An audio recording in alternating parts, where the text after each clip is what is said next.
السلام علیکم۔ ملکی اور غیر ملکی تازہ ترین خبروں کے لیے دیکھتے رہیں کے نیوز چینل انٹرنیشنل۔ یوٹیوب پر ہمارا چینل سبسکرائب کیجیے اور رہیں دنیا بھر کی خبروں سے باخبر۔ رخ کریں گے عارف والا کا، جہاں سے رپورٹ کر رہے ہیں ہمارے بیورو چیف شفیق پھول۔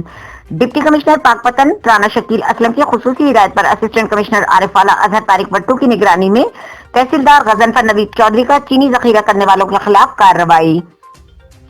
مخبر کی اطلاع پر اڈا احمد یار مارکیٹ میں ایک سپر اسٹور کے گودام پر چھاپہ مار کر چینی کی 800 بوریاں برآمد کر لی گئیں۔ چینی کو قبضے میں لے کر گودام کو سیل کر دیا گیا۔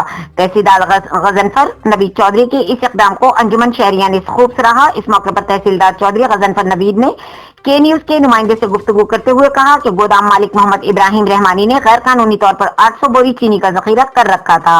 گودام مالک محمد ابراہیم رحمانی خلاف مقدمہ درج کروا دیا گیا اور انہوں نے مزید بتایا کہ قبضہ مافیا اور ذخیرہ اندوزوں کے خلاف مزید کارروائیاں تیز کر دی جائیں گی۔